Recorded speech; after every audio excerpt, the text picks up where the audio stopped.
तो नमस्ते Bharat, welcome back on my YouTube channel. This is fun to physics. प्यारे बच्चों, आज मैं फिर लेकर आया हूँ आपके पास फन टू फिजिक्स चैनल पे क्विक रिवीजन फिजिक्स 12th का, जिसमें आज हम लोग स्टडी करेंगे ray optics and optical instrument. प्यारे बच्चों, एग्जाम हमारा काफ़ी नज़दीक है और इसी कारण जो हम लोगों ने 15 दिन का टारगेट बैच रखा है, जिसमें हम लोगों ने 15 दिन में टोटल का टोटल फिजिक्स कंप्लीट करने का एक प्लान बनाया था और आज हम लोग उसके हिसाब से आज चौथे चैप्टर पे आ चुके हैं। प्यारे बच्चों, आज हम लोग रे ऑप्टिक्स और ऑप्टिकल इंस्ट्रूमेंट देखेंगे और इस ऑप्टिकल इंस्ट्रूमेंट के अंदर में हम लोगों को क्या क्या पढ़ना है उसको भी हम लोग इसमें देखेंगे। इसमें हम लोग क्विक रिवीजन करेंगे और जितना जल्दी हो सके इस चैप्टर को एंड करेंगे, ताकि आपके पास वक्त बिल्कुल कम है और यहाँ पे हम लोग वक्त को बेफालतू का गंवाए बिना हम लोग तुरंत इस सारे चैप्टरों को कंप्लीट करें। तो करते हैं आज के वीडियो की शुरुआत।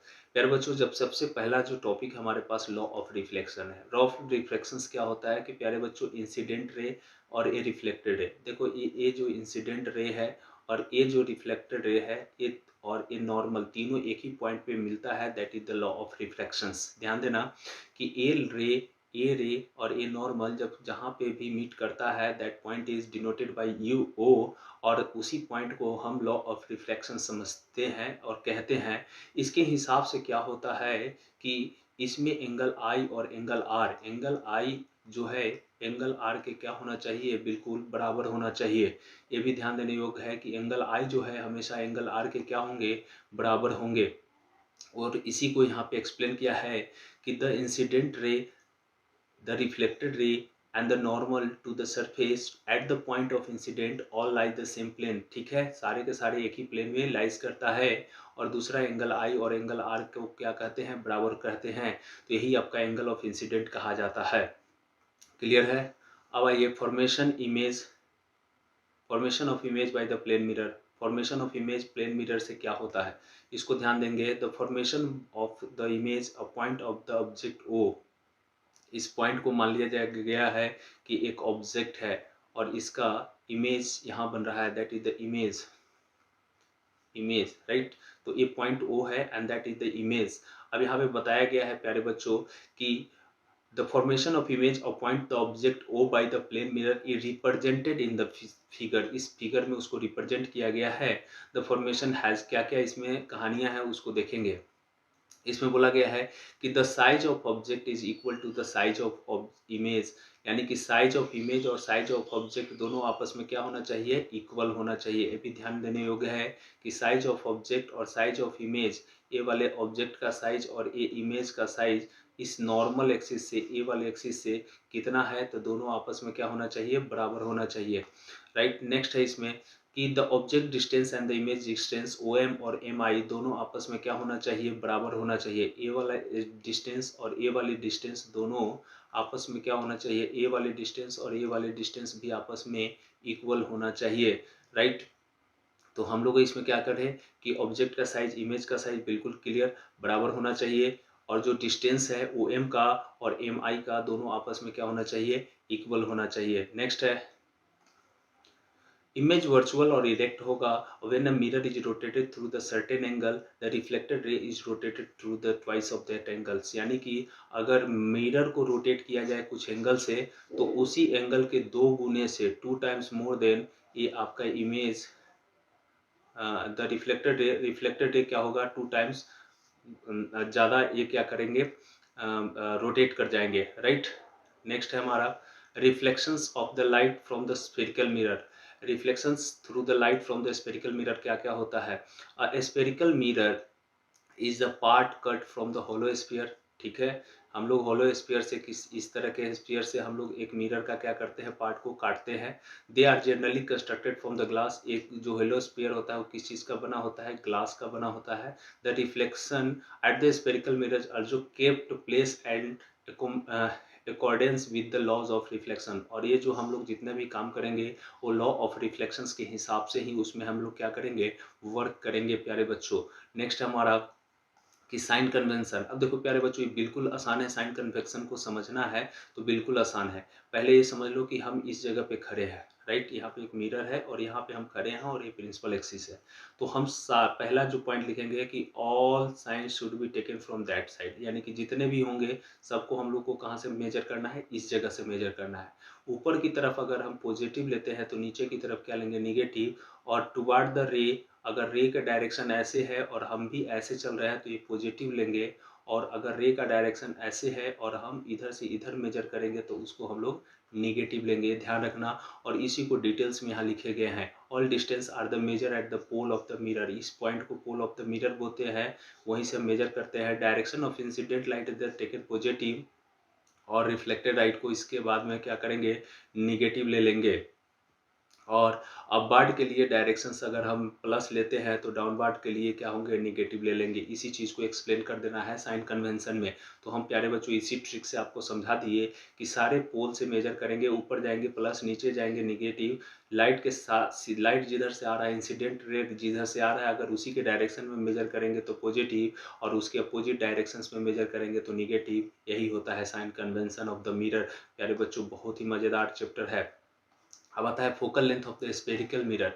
क्या क्या है focal length of the spherical mirror, तो यहाँ पे हम लोग पढ़ेंगे the distance between the focus and the pole of the mirror is called focal length of the mirror. Focus और पोल जो दोनों के बीच का जो डिस्टेंस होता है वही आपका क्या कहलाता है, फोकल लेंथ ऑफ मिरर। देखो यहाँ पे पोल हो गया और मान लो ये फोकस हो गया, तो यहाँ से यहाँ तक का जो डिस्टेंस होता है इस पॉइंट तक का, इसी को हम लोग फोकल लेंथ बोलते हैं। The focal length of concave mirror is positive और कॉन्वेक्स। कॉनकेव मिरर के लिए पॉजिटिव और कॉन्वेक्स मिरर के लिए निगेटिव। निगेटिव कॉन्वेक्स मिरर के लिए लेते हैं, कॉनकेव मिरर के लिए पॉजिटिव लेते हैं, एंड उसके ठीक अपोजिट कॉन्वेक्स मिरर के लिए हम लोग क्या लेते हैं, निगेटिव लेते हैं। Focal length of the mirror concave और convex is equal to the half of the radius. ये देखो जो फोकल लेंथ होते हैं वो रेडियस ऑफ कर्वेचर का क्या होता है, आधा हो जाता है। और इसी हिसाब से अगर रेडियस ऑफ कर्वेचर निकलना हो तो 2f हो जाते हैं, ये भी ध्यान रखना प्यारे बच्चों। तो यही आपका इसमें बनता है। Principal axis of the mirror क्या होता है, देखो principal axis of the mirror अगर पूछे तो आपसे क्या लिखना है, the straight line joining the pole of the centre of curvature. Pole, pole कहाँ होते हैं, इसको पोल बोलते हैं, और सेंटर ऑफ कर्वेचर ये फोकस हो गया और centre of curvature is this. तो यहाँ से यहाँ तक को जो लाइन ज्वाइन करता है that is the principal axis, right. अब इसमें मिरर फार्मूला की बात करें तो these are the mirror formula क्या है, 1/f is equal to 1/u plus 1/v, और यहाँ पे f इजकल टू r/2 हम कंसीडर करते हैं। मैग्निफिकेशंस की बात करें तो मैग्निफिकेशंस क्या होता है, ध्यान से देखना कि magnification m is equal to image by object होता है। ये I for image and O for object होता है। इसी को इमेज का मतलब जो हाइट ऑफ इमेज इसको बोलते हैं, जैसे h डैश भी बोल सकते हैं, h डैश बाई h होगा। इसी को हम लोग आई से डिनोट किए हैं और इसको ओ से डिनोट किए हैं, तो height of image by height of object बोलते हैं। और अगर इसके डिस्टेंस की बात करें तो निगेटिव साइन ऑफ इमेज का डिस्टेंस और ऑब्जेक्ट का डिस्टेंस की रेशियो होगा। और इन दोनों को जब तोड़ेंगे तो F minus V by F हो जाएगा और F is equal to F by minus U हो जाता है, राइट। यहाँ पे डिटेल्स दिया है जो ऑलरेडी हमने बता चुका है। आगे बढ़ते हैं। मैग्निफिकेशन एम जो होता है वो पॉजिटिव होता है, इम्प्लाइज दैट द रियल और इन्वर्टेड के लिए, और मैग्निफिकेशन नेगेटिव होता है वर्चुअल और इरेक्ट के लिए। रियल और इन्वर्टेड के लिए पॉजिटिव मैग्निफिकेशन, वर्चुअल और इरेक्ट के लिए नेगेटिव मैग्निफिकेशन। ध्यान दीजिएगा, रियल और इरेक्ट इन्वर्टेड के लिए पॉजिटिव और वर्चुअल और इरेक्ट के लिए नेगेटिव मैग्निफिकेशंस होते हैं। भी बात बहुत बढ़िया है। तो आगे चलते हैं। रिफ्रैक्शन, रिफ्रैक्शन के अंदर में क्या होता है, व्हेन अ रे of a light, when a ray of light fall from the boundary separating two media, right। जहाँ पे ये जो बाउंड्री है, इस बाउंड्री पर जब लाइट का रे फॉल करता है, देखो यहाँ से इंसिडेंट रे फॉल कर रहा है, तो इसको जो सेपरेट करते हैं दो मीडियम में, मीडियम मान लो कि ये फर्स्ट हो गया और ये मीडियम सेकेंड हो गया, ये मीडियम फर्स्ट मान लिया, इसको सेकेंड मान लिए, तो यहाँ पे जो इंसिडेंट किया, राइट, यहाँ पे गिरा, उसी को हम लोग the change in the direction रे फिनोमेना इज कॉल्ड रिफ्रैक्शन। और यहाँ गिरने के बाद जब नेक्स्ट मीडियम में हम इंटर करते हैं, तो जैसे इस तरीके का रे है, तो ये मीडियम मान लो तो ऐसे सीधे नहीं जाएगा, ये थोड़ा सा क्या होगा, बैंड हो जाएगा या फिर थोड़ा सा अबे हो जाएगा। वो डिपेंड करेगा मीडियम के ऊपर में कि किस तरह का मीडियम है। तो अगर इसमें जो चेंजिंग होता है उसी चेंजिंग को हम लोग रिफ्रैक्शंस ऑफ लाइट कहते हैं, जिसको सिंपली हम लोग डिनोट करते हैं sine I by sine R is equal to medium first due to the medium second, right. Next चलते हैं। और यही जो है हमारा म्यू जो होता है रिफ्रैक्टिव इंडेक्स होता है, इसको थोड़ा देख लेना। म्यू इज द क्या, व्हाट द रिफ्रैक्टिव इंडेक्स, इसको बोलते हैं रिफ्रैक्टिव इंडेक्स, प्यारे बच्चों रिफ्रैक्टिव इंडेक्स। और ये क्या होता है कि क्या होता है कि मीडियम बी जो इधर लिखा होगा उस मीडियम में जा रहा है रिस्पेक्ट टू किसके, ए के। आ कहाँ से रहा है, ए से जा कहाँ रहा है, बी में, तो जहाँ से जा रहा है वो इधर लिखाएगा, जहाँ आ रहा है इधर लिखाएगा। क्लियर। नेक्स्ट चलो, principle of reversibility of the light देखेंगे। रिवर्सिबिलिटी ऑफ लाइट क्या होता है कि is known as the reversibility sine I by sine R is equal to reflective index due to this. और इन दोनों को अगर मल्टीप्लाई कर देंगे तो इसका क्या कनेक्शन होगा, तो sine I by sine R into sine R by sine cut जाएंगे और सब बराबर हो जाएंगे।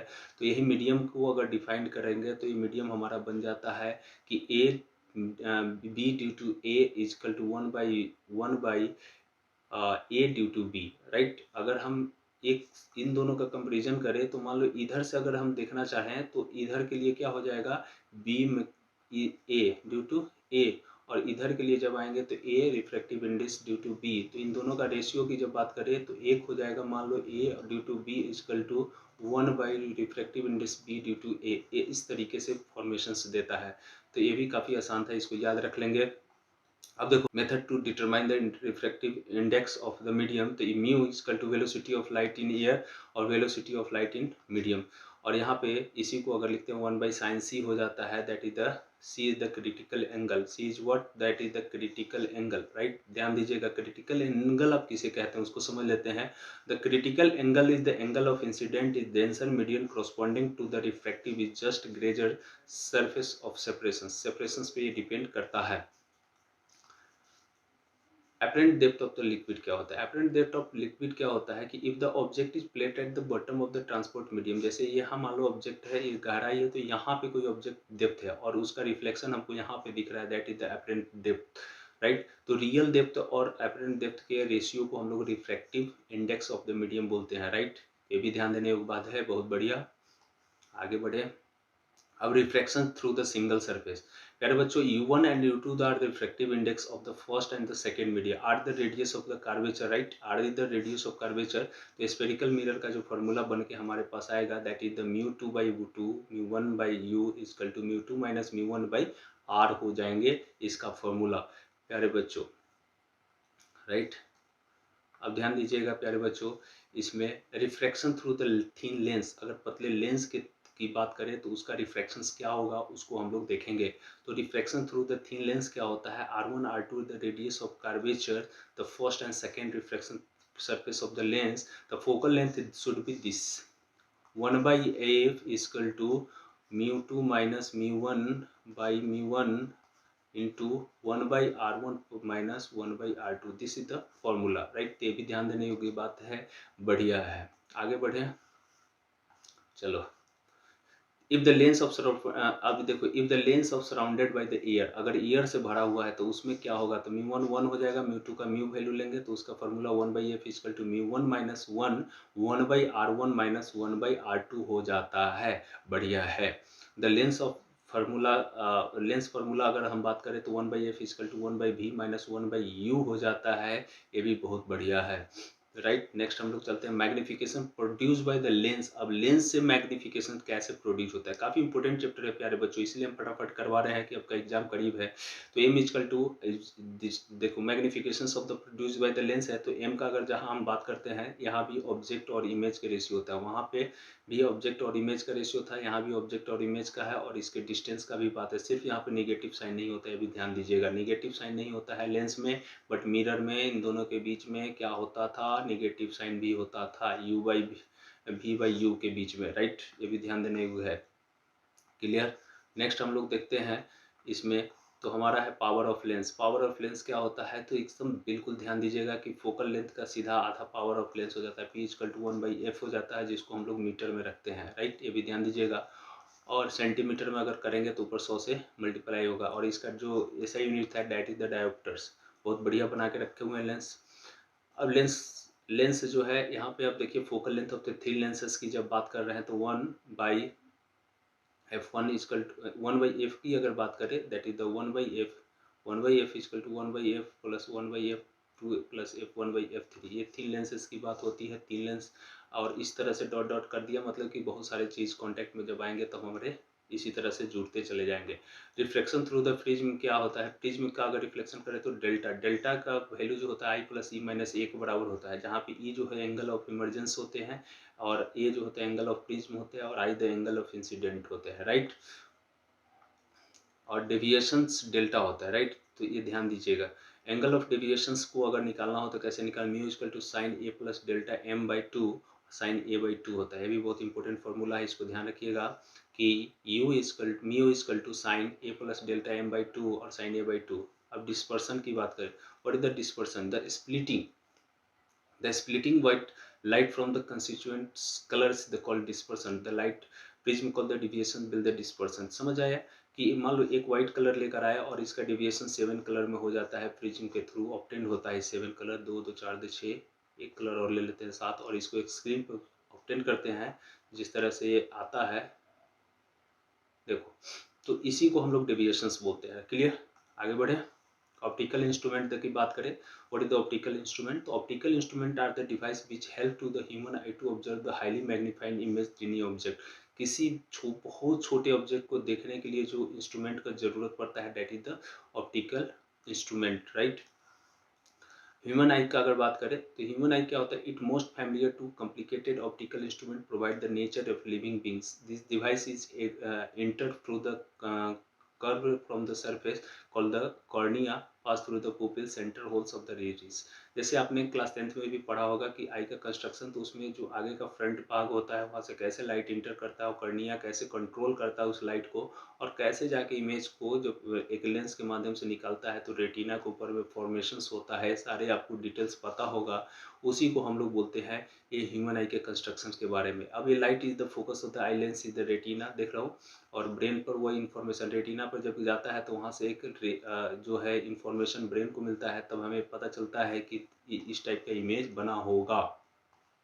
अब आता है माइक्रोस्कोप के बारे में। A simple microscope is the short focal length convex lens. Simple microscope को हम लोग short focal length convex lens बोलते हैं, जिसका वैल्यू होता है m equal to magnifying power अगर बात करें तो 1 प्लस डी बाई एफ हो जाता है, 1 प्लस डी बाई एफ हो जाता है। मैग्नीफाइंग पावर m का अगर बात करें तो M naught X into M E by बराबर वी बाई यू हो जाता है, 1 plus D by F U हो जाता है। क्लियर, जहाँ पे एम ओ और एम ई जो है डिपेंड करता है magnifying object of the eye lens के ऊपर में। टेलीस्कोप की बात करें तो एम्स रिफ्लेक्टिंग टेलीस्कोप क्या होगा, इसको देखेंगे। तो यहाँ पे मैग्नीफाइंग टेलीस्कोप की बात करें, M equal to F nought by F E और L equal to F nought by F E हो जाता है, जहाँ पे एल को हम टेलीस्कोप की लेंथ बोलते हैं।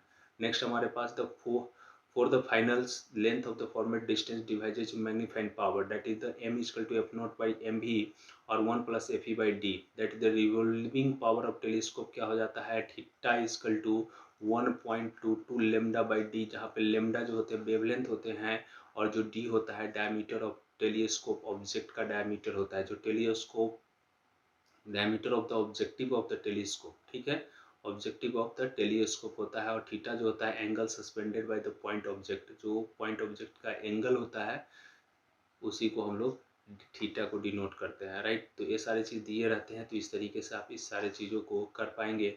और ये जो थे एकदम बिल्कुल क्विक रिवीजन था, जो आपको तुरंत याद करवा दिया गया और सारे चीज़ों से टॉपिकों से फैमिलियर बनाया गया, तो अपकमिंग एग्जामिनेशन में आप अच्छा करें, यही मेरा टारगेट है और मेरे चैनल का टारगेट है। तो best wishes for your examination. और मेरा जो 15 दिन प्लान है, अगर अभी तक आप हमारे चैनल को सब्सक्राइब नहीं किए तो फटाफट सब्सक्राइब कीजिए, लाइक कीजिए और शेयर कीजिए और बाकी बच्चों तक भी पहुँचाइए जो अभी तक नहीं पढ़ पाया हो या समय बर्बाद किया हो, उसको भी ये इससे हेल्प मिल जाए। तब तक के लिए जय हिंद।